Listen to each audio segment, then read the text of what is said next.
Other types of people that we support are very poor grandmothers who are living with their grandchildren when their parents die. And that woman over there is blind. And she has been left with those grandchildren to look after. And I visited her, and I couldn't understand how anyone could leave her to look after kids when she was really blind. So what happens is that the kids that we support, we will pay school fees for them. But they don't do well because they have to look for firewood, for water. They fetch water and cook food for their grandmothers or their mothers when their mothers are very ill with AIDS. And so I decided that I was going to change how we gave aid, we sponsored these kids. And I'm going to talk about that also later on in my presentation. So this lady is called Beatrice. I met her in 2005, and she was the first woman that I met dying of AIDS. And outside her hut, where she was dying, her 10-year-old son was digging. He should have been in school, but he was digging. And so Beatrice had been looking for me for 2 years, because I used to go home every summer. And I would be told, Beatrice wants to talk to you. And I would be like, Beatrice knew my family, but I didn't remember her. But so I went to see her, and all she wanted to tell me was, please make sure my son goes to school. And I said goodbye to her on this day, thinking that I was going to come back and see her and tell her goodbye. She died 5 days later, and I was not around. So she is the reason why I started the AIDS Orphans program, because she said that she asked me to take care of, to make sure that her son went to school, and that is what I try to do today. Right now we have 145 kids that we support. We have a waiting list of about 600 kids. And we keep doing our best to keep these kids going to school.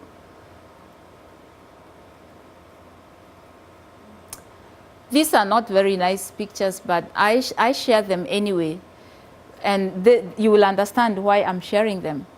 This happened in 2004 in Congo.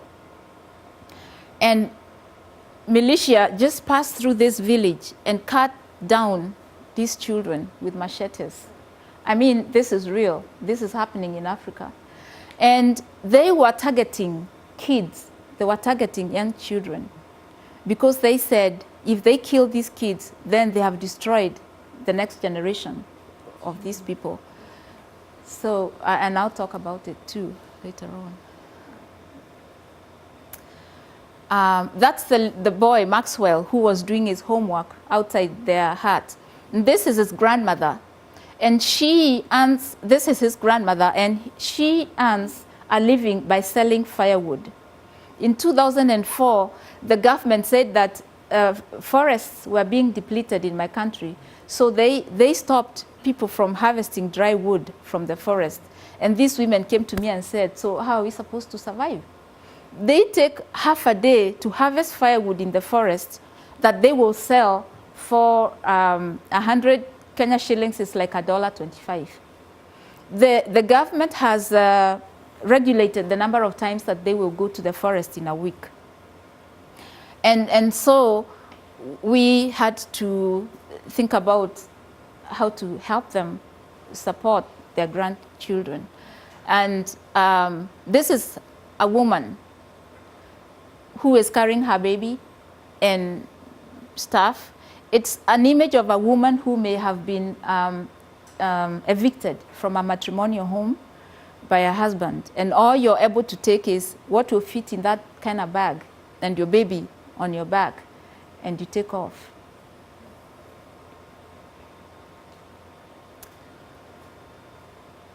So I'm going to talk about then, in view of all those scenarios that I've shared with you, about how children are growing without parents because they've been taken away from them by AIDS or by war.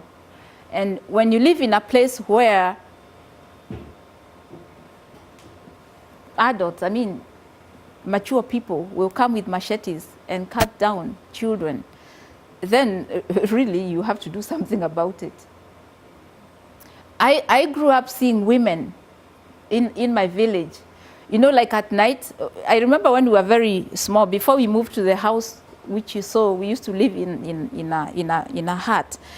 And I don't know why they never used to close the door at night. And so one day, there's this woman who just shot through the house, and she went to the end of our little place, and I think she got under the bed. And I looked at my mother like expecting an explanation. And we just were told to keep quiet. So we kept quiet, and then a little later, someone came at the door and said, "Is she here? Have you seen?" It was her husband, so she was running away from her husband. And that was not the first night she had done that. And so I grew up with that image of we are always running away. We are always running away. And it is at night this woman was running away. And then when I was around 8 years, 10 years old, there's a woman that I used to know. She was a grandmother. I don't even know how I wound up in her house, but she was a neighbor. And one day I went to see her, and she told me, yesterday something strange happened. I was sitting out here, and I heard a popping sound. And the popping sound, she looked around to see what it was, and she couldn't find a seed or something that had popped, you know, open. The next day, she found that her breast had cracked. Well, I didn't know what this was about. And so later on, it grew into a wound. The only way I describe it is like, you've seen a red rose flower, and the way that's how that wound was. Well, it was breast cancer. And she was very anemic because she didn't have money for good food. And so I used to steal food from my mother's house when my mother gave me food and take it to the woman. And later on, she died, and much later I asked my mother, did you know what I was doing with she is Mama Kaimenyi? And she said yes. Then I said, why didn't you tell me you knew I was stealing food to take to her? Because then we'd have given her more food, because she used to eat like dry corn boiled, and that's all she was living on. And then that's another woman, that's a grandmother. And then we were in primary school, and my friend had a mother who had been chased away by her husband. So she told me, my mom is sick, let's go and see her. And we sneaked out of school to go and see this woman. And even then, I didn't quite understand, but I saw this woman sitting here with half her body rotten, and she was alive. But I didn't know it was bed sores that had not been taken care of. And so when she got very sick in hospital, they brought her home, spread cotton, hard cotton, and that's where they kept her on the floor. And there were ants and worms. I never forget that. And I share it because those are the kind of images that I remember of women. And I say, why,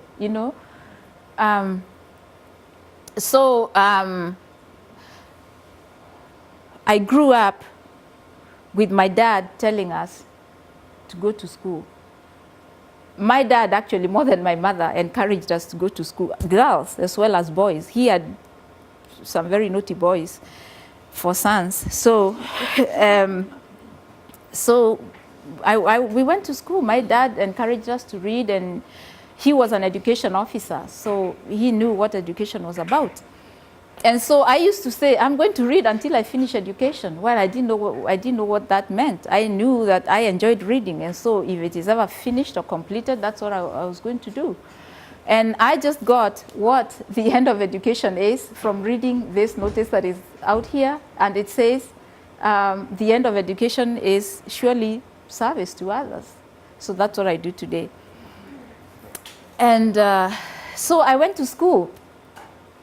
And in 1992, something called the ethnic clashes started in my country. Ethnic clashes are like ethnic cleansing, where the leadership, the government, will instigate a portion of people. They actually used to train gangs of people, and they would go burn other people's houses, and they would say that the other tribe is chasing another tribe from this area. But it was a political gimmick to create havoc so that certain tribes would move from certain areas so that some particular people could win votes. And so the media was reporting it, you know, like an event, just another event. And I was like, oh, people are dying, women are being raped, children are being raped, and people are displaced, and they are just reporting it like it's a piece of news. And so I was interested in finding how is news, what is news, how is news defined? And so I actually decided to go to do a master's program in media. And I went to South Africa.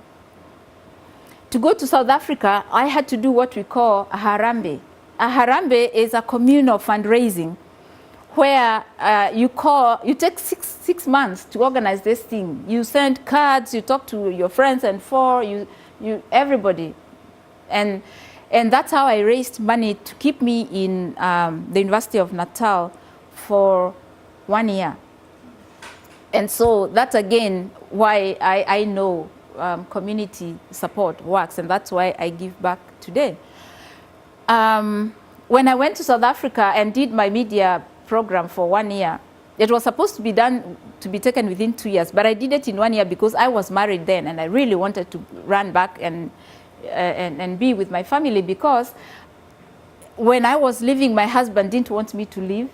He was the only one with a master's education in a family of like, his dad, who was a chief, had 30 wives. I mean, that's true. He was a chief, so he had many wives, and his wives were 30. He had 30 wives. So my husband was one of the sons of this man who had 30 wives. So you can imagine how many brothers and stepbrothers he had. And he was the only one with a master's degree. And this girl says that she wants to go and get a degree, a master's degree, and be equal with him. He did everything he could to stop me from going. He called an elders meeting to talk to me and tell me not to go to South Africa. And so I went to their meeting, and they didn't even have the, you know, whatever it is, to just bring even one woman, you know, just like so that I could have someone to support me. They were all men in this meeting, but they called my brother. They invited my younger brother, the one who was younger than me. If you know how traditions work, sometimes younger brothers, you know, like if I'm older than him and you're bringing him to come and talk about me, that's like an insult. Although, fortunately, this brother of mine is like, he's good. He's good. So I'm sitting in front of 10, 11 men, and they're discussing why I shouldn't go for a master's program. And I'm telling them, I really don't want to leave my husband. I want my family to be okay, but if you give me an alternative, then I won't go. I was trying to get them to think about something they can suggest for me so that I don't leave. So I was like hoping they would say, okay, we'll pay for you to go to the private universities in Kenya, in Nairobi. No one suggested that.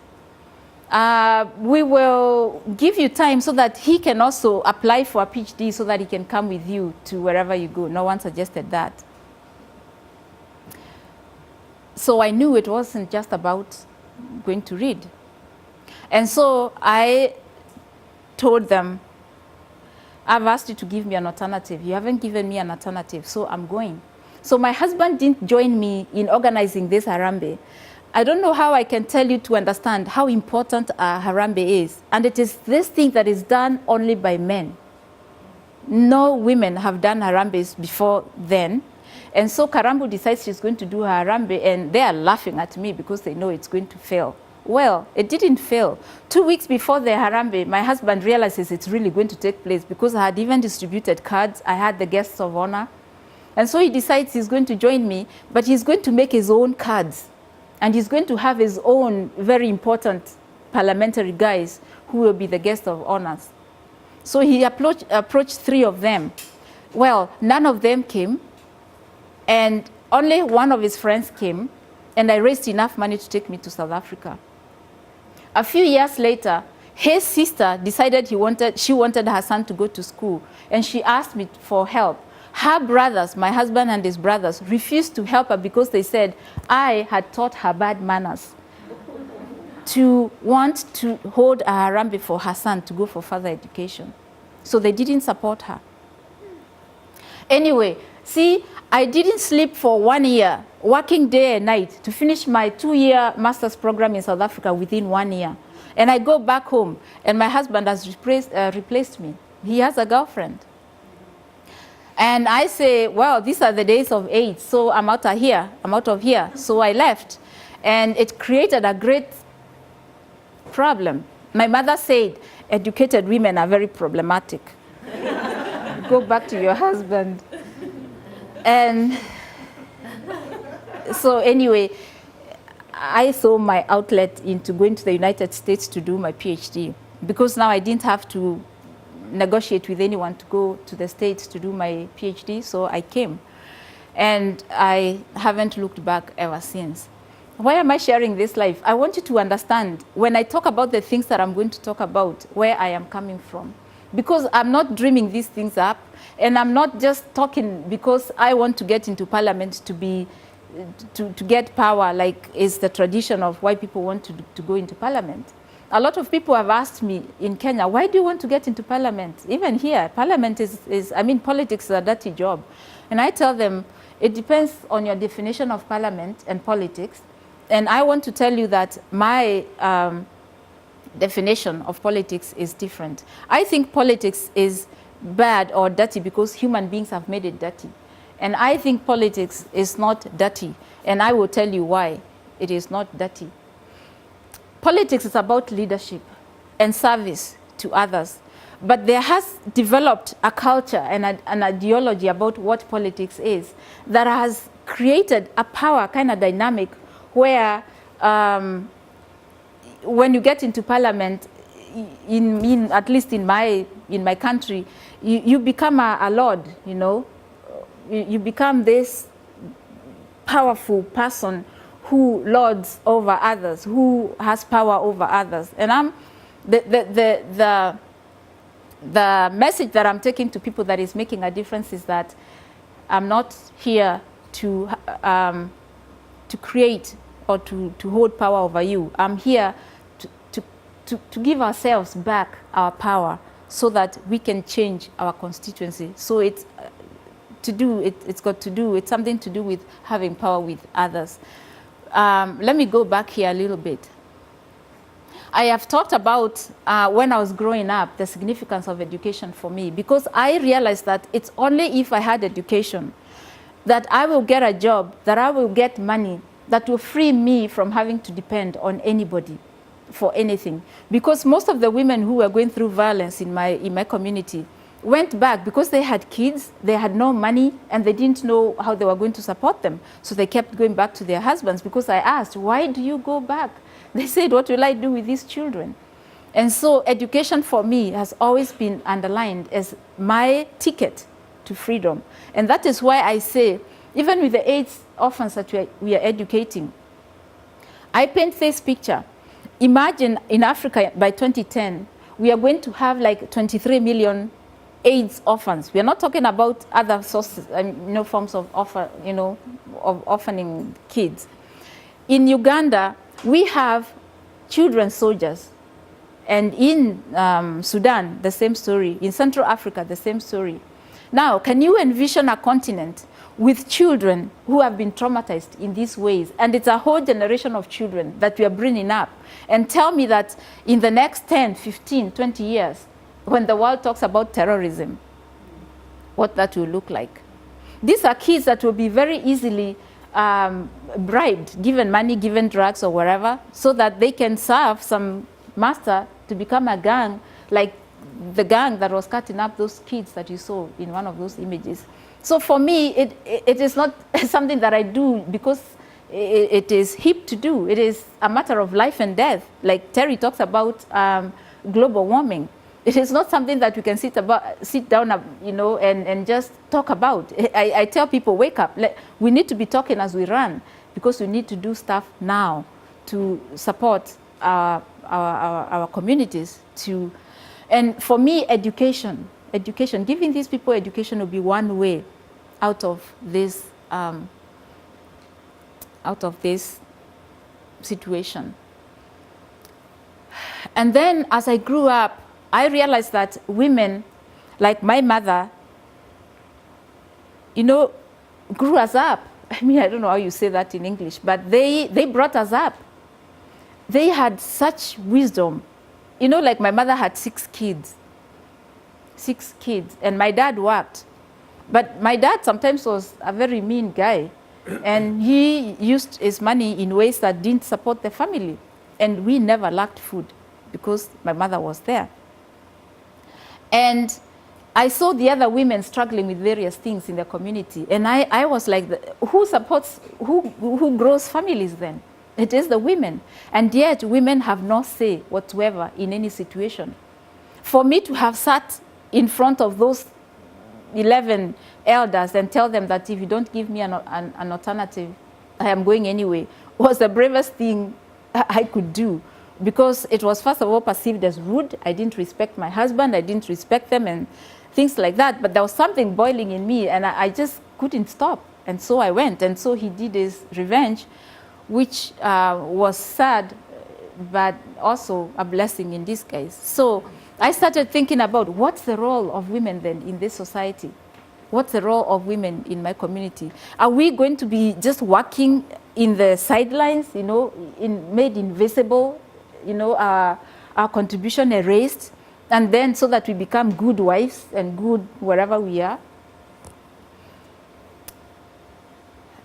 And then I started thinking why these things have to change. And I had no idea what kind of change I wanted to bring until I came to the United States. And when I came to the United States, they, of course, didn't consider my degree from Sudan, I mean, from South Africa, my master's in media in South Africa. So I had to come and do another master's degree here before I did my PhD. So I chose to do a Master of Theological Studies, and I chose to do a social justice-oriented program. So in South Africa, I did media, mass communication. I came to the United States actually wanting to do a PhD in mass communication. But because I couldn't go directly into the PhD program, I did the Master's in Theological Studies, took a peace and justice component, and continued taking communication classes from DU, the University of Denver. And so I have married media, communication, and then I started getting interested in peace because of social justice. And so my research, my PhD research, was on grassroots women's peace building in southern Sudan. So I like created this disciplinary program, I mean PhD in communication, peace, and some religion also. So during the social justice program then started getting me reading stuff about Martin Luther King, Rosa Parks, and all the civil rights movement here. And then I started looking at those people who were called rebels in my country when we were fighting for independence, and looking at what they did and why they did it. And I see the struggles that women go through in my country as war. It's a type of war. It's a violence that is meted against them by the structures and the institutions that have been created in our country. And the same structures and systems that you experience right here. And so I thought, well, these things are too big. What can one girl do? And what taught me the lesson is the kids, the AIDS orphans. And I said, even if I look after just the one child who was Beatrice's son, and that child goes to school and finishes, it will be like me when they supported me with my Harambe to go to South Africa, and now I came to the States, and I actually cook Kenyan food. I cook Kenyan food, ask Kenyans to come play music, invite an audience like you, say that I'm creating an a Kenyan cultural night. And the money that I collect at the gate is what I have been keeping these kids in school with. I tell people in Kenya, I cook Kenyan food in the States, and you think I live in heaven, because they think America is, you know, this place, which it is really, but not in the way they have it in their mind. So that is how I started seeing. It is not in the big things that I do here. It is in the staying for 3 days, preparing these meals to invite people to come and eat, that change is going to happen. Because you'll be talking about, why are we cooking Kenyan food in the United States? Who cares? And you know, Anne, my friend, the Kenyan girl who's been helping me do this, she's like, well, I guess we do. And yeah, so we do. She herself has started a program in her area. And so we started saying, if each one of us Kenyans, and Kenya has the largest number of students in the United States of all the world, if each one of us Kenyans, we beat Nigeria last year, I think. So if each one of us did something like this, how many kids will we take to school? What a difference are we going to make in our community? And so, ripples of empowerment. In Kenya, we say, when you educate a man, you educate a man. When you educate a woman, you educate a family. In fact, we don't even say a family, we say a whole village. So I know what that means, because my education has touched thousands of lives in my country through just the programs that I have initiated. Very grassroots, very simple, but the ripple effects have been awesome. So I talk about leadership with a human face.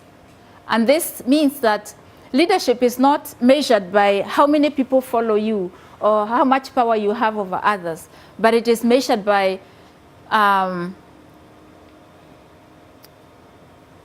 having power with others, so that we call from our deep, the best each of us can offer.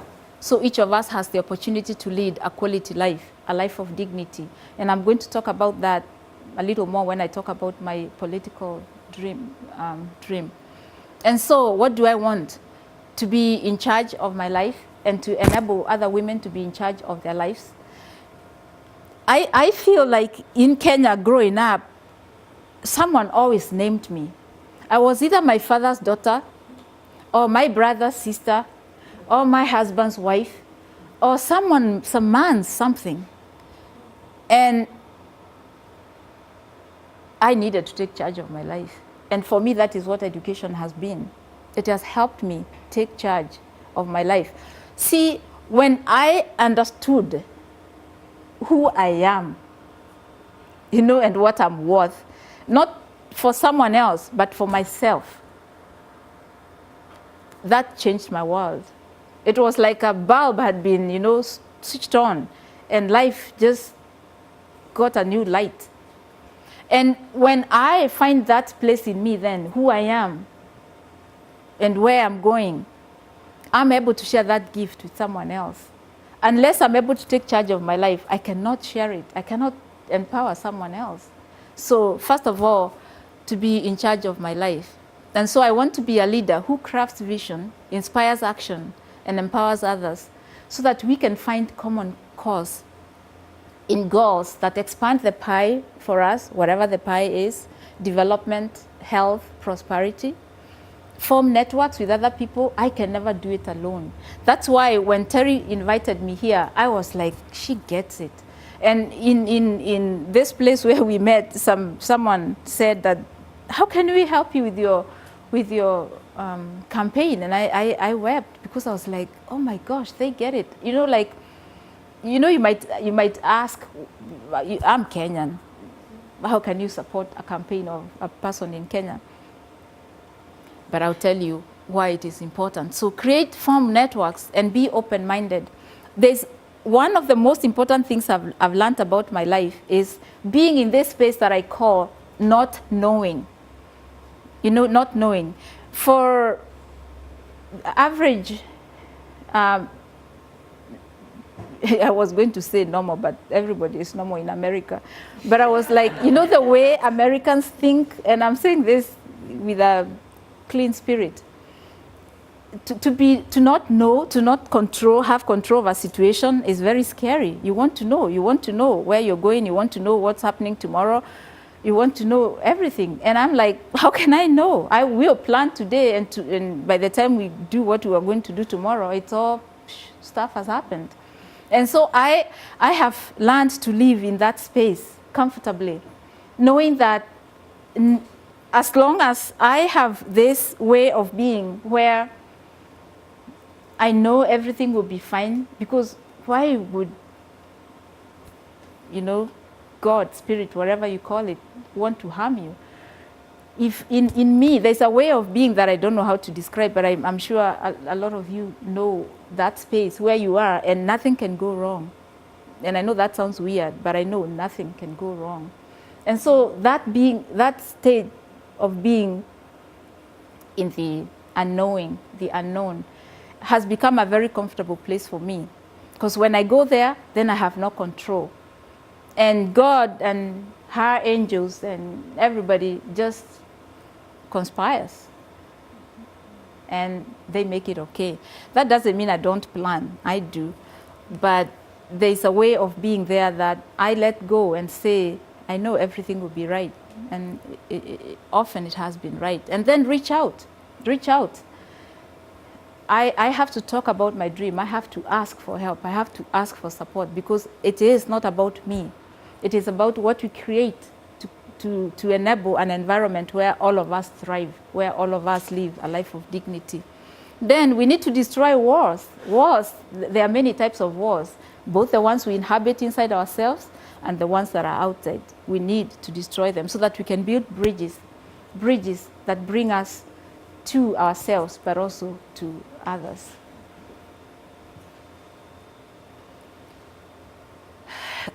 The current politics in my country is based on competition. And I talk to my people and my constituents and my friends, and I tell them, we have to change the paradigm of politics in Kenya. We have to change it because competition does not promote excellence. And I have been thinking more about what does it mean for me to talk about another way of doing politics, because everybody is just killing everybody else. And I am the only woman within a group of 14 men who are vying for this one seat. And I have been thinking that truly I need to create a new way of thinking, because I cannot do politics the way male energy does politics. And so I realized that it is about fostering collaboration, networking, and building bridges that I talked about. And so I got this, that competition does not promote excellence, because trying to do well and trying to beat others are two different things. One is about accomplishing the superior, the other is about making another inferior. One is about achievement, and the other is about subordination. And my goal is to have power with others so that together we can create this awesome energy for our constituency, where we collaborate and enable bringing the best from each other, and not, you know, like putting down each other. And so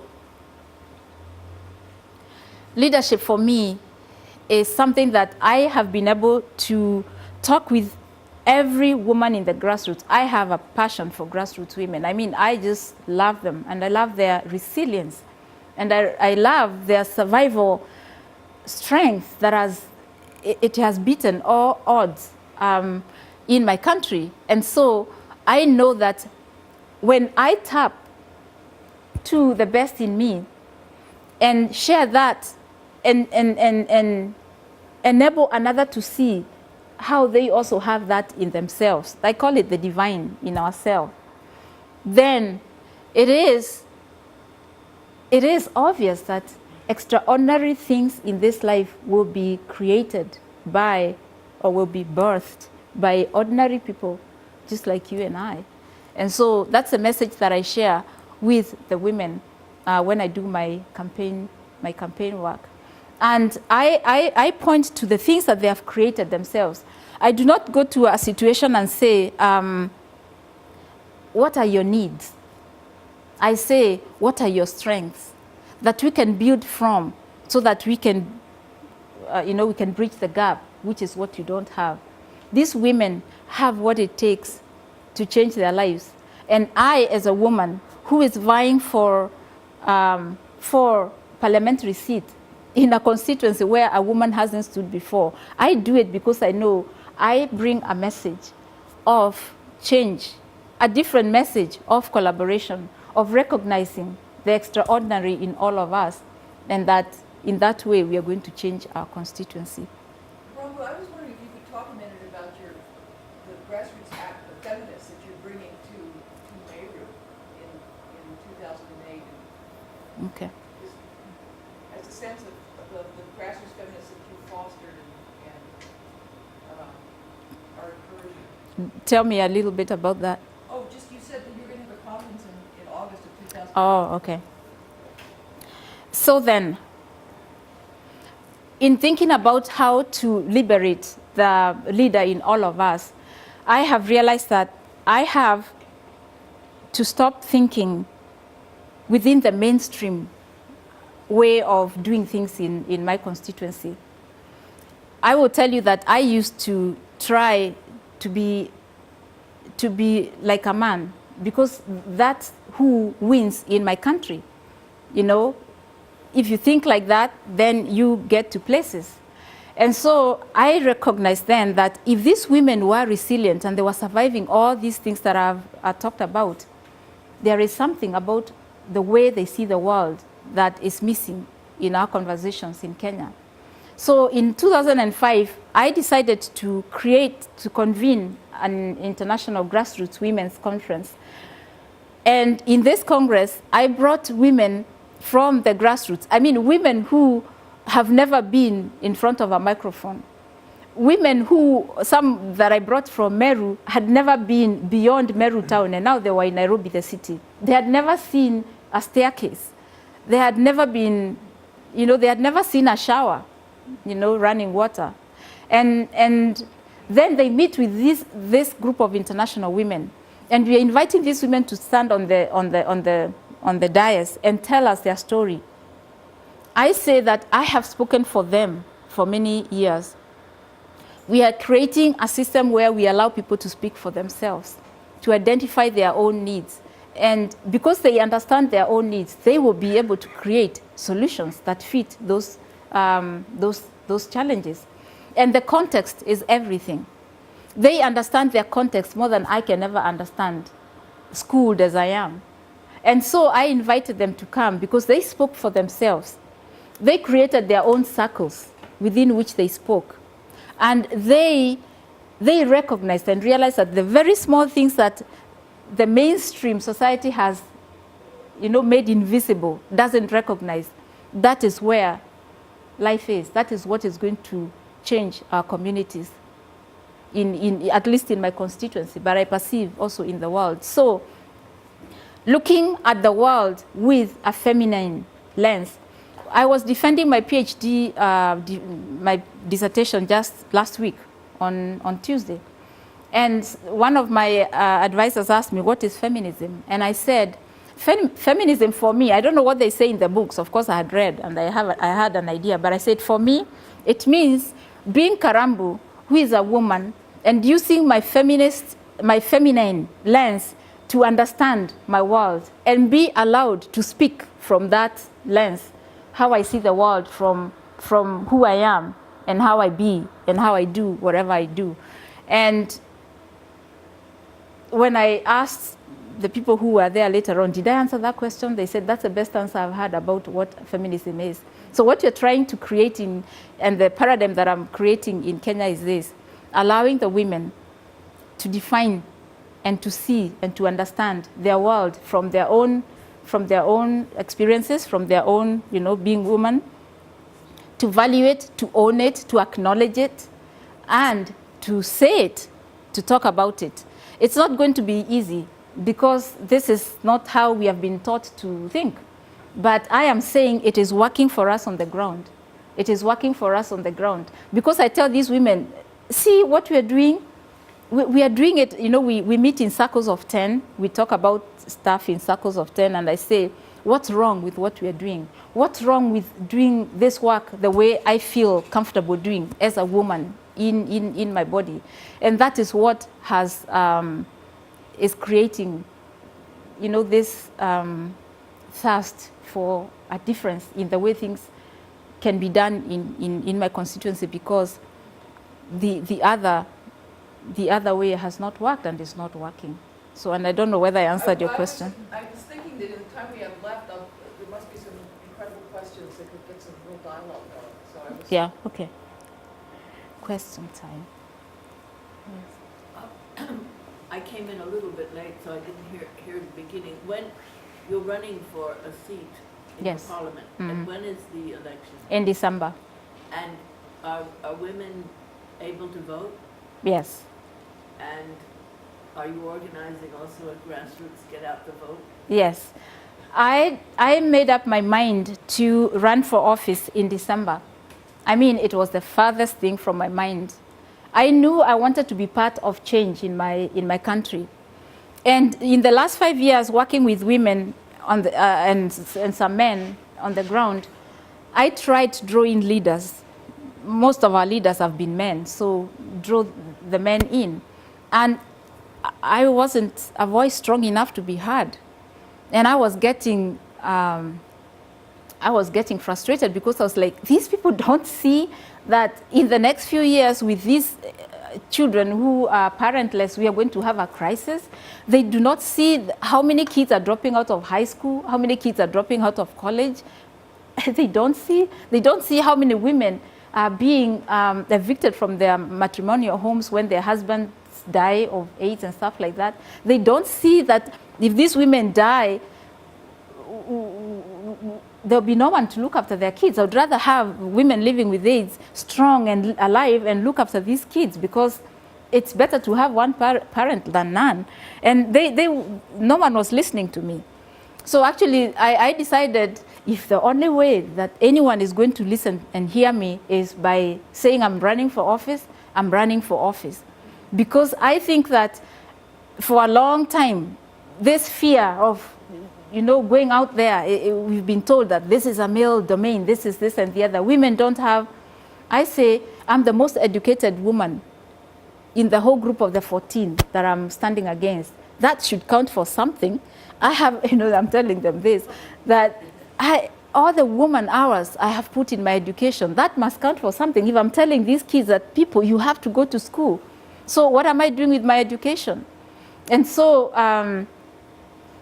then I decided, when I went to Kenya in December, I saw this newspaper, 14 men vying for this vote. And I went to a girl, a sister, a woman that I knew, we went to school with, and she is a lecturer at the university. And I said, Monica, did you see this? She said, yes. What do you is there anything wrong with this picture? She says, no. I told her I'm running for office.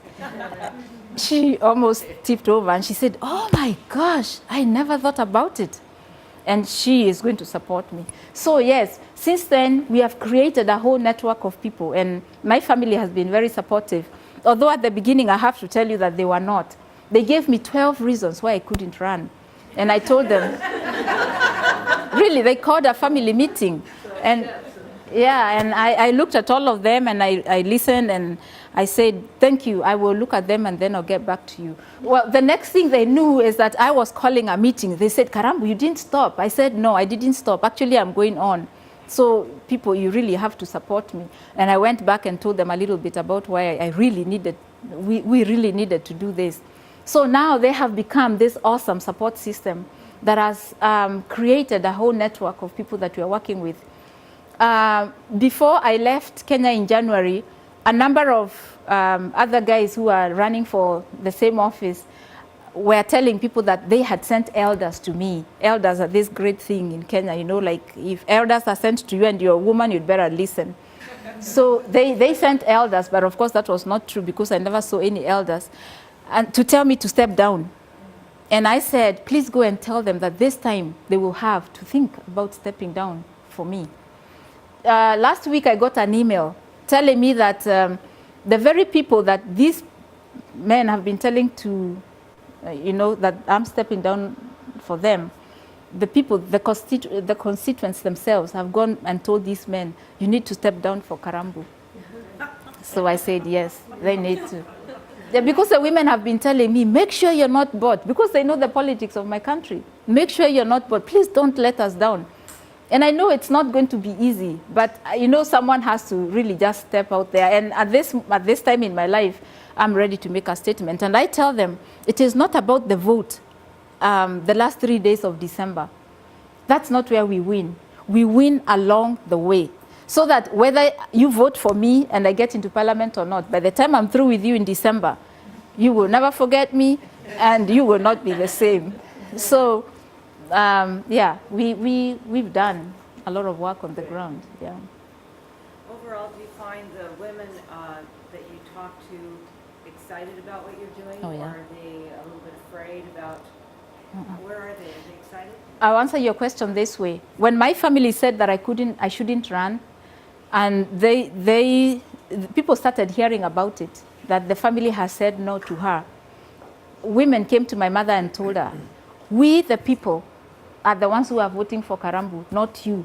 So you keep off, but we the people will vote for her. That is what gave me the, to go on. So the women are very excited. I tell you that Kenya is a very religious Christian community. And so the churches, one major church had been praying for new leadership in my constituency. And so when I said that I was running, they said their prayers had been answered. I have churches coming to us to say, we are behind you, and thank you for doing this. I don't see how you cannot win if all the women vote for you. The men won't have a chance because their vote will be divided by what the men that are left. So. Yeah, I know. I'm winning. I don't know exactly how that will look like, but I know I'm winning. Yeah. Yes. How big is the district in which you're running? And is corruption a problem? Oh yeah, absolutely. One of the main people who are really threatened by my standing sold this piece of land to campaign. When we launched the party through which I am running, and he saw what we had put in place, he went and sold a second piece of land.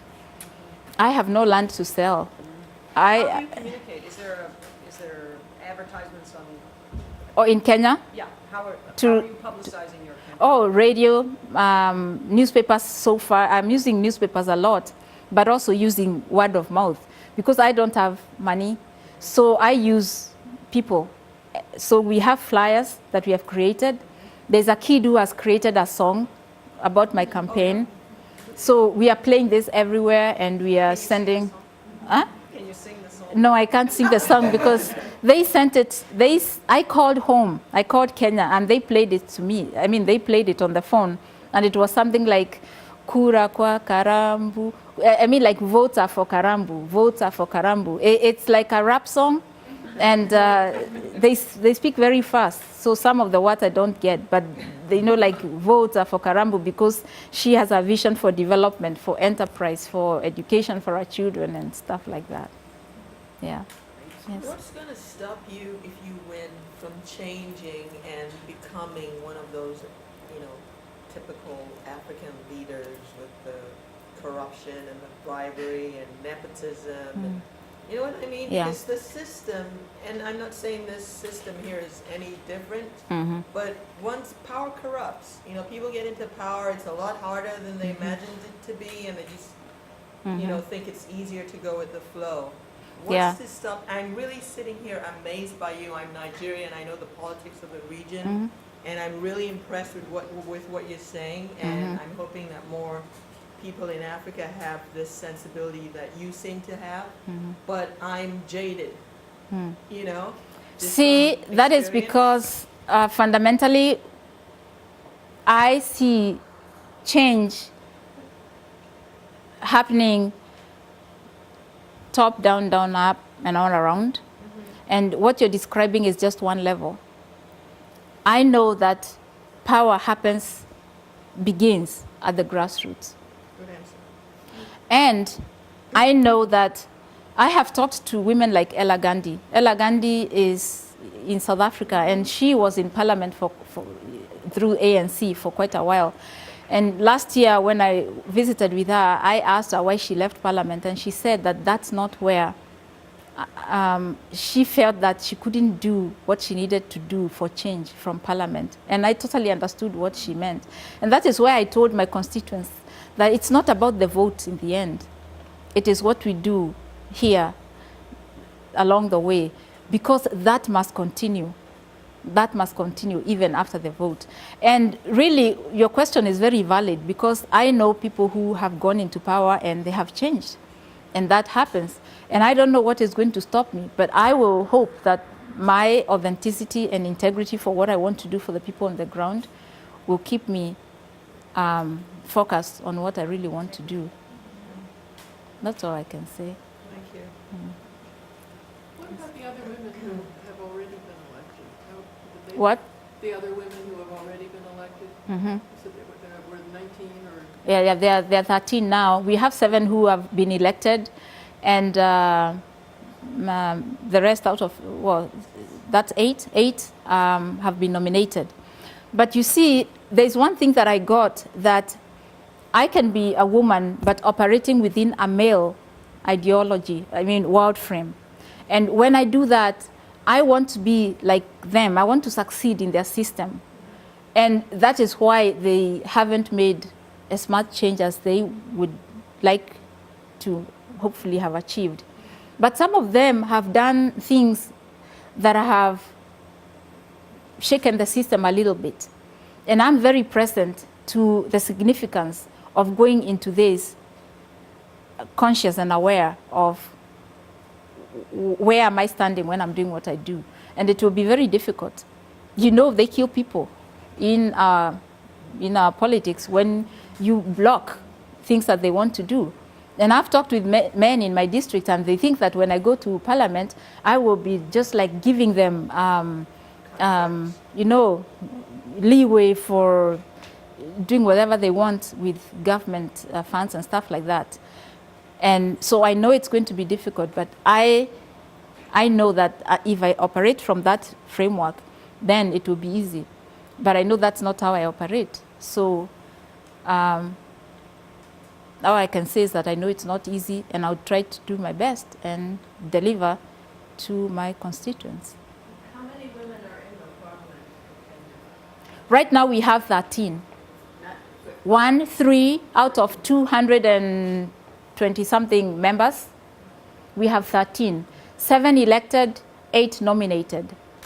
And in these 7, in the 2002 elections, there were about 100 women that the international community had really worked to support to run for office. And from that 100, only 7 made it. 3 of the 7 had already been in parliament for a number of years before. So only 4 got, entry for the first time. And 7 nominated means? 8 nominated means that the government picks somebody in the community, and they nominate them to be members of parliament. They don't represent a constituency, but they are people who have contributed somewhat significantly to the community, or maybe wives of some powerful person. So that's how they get in.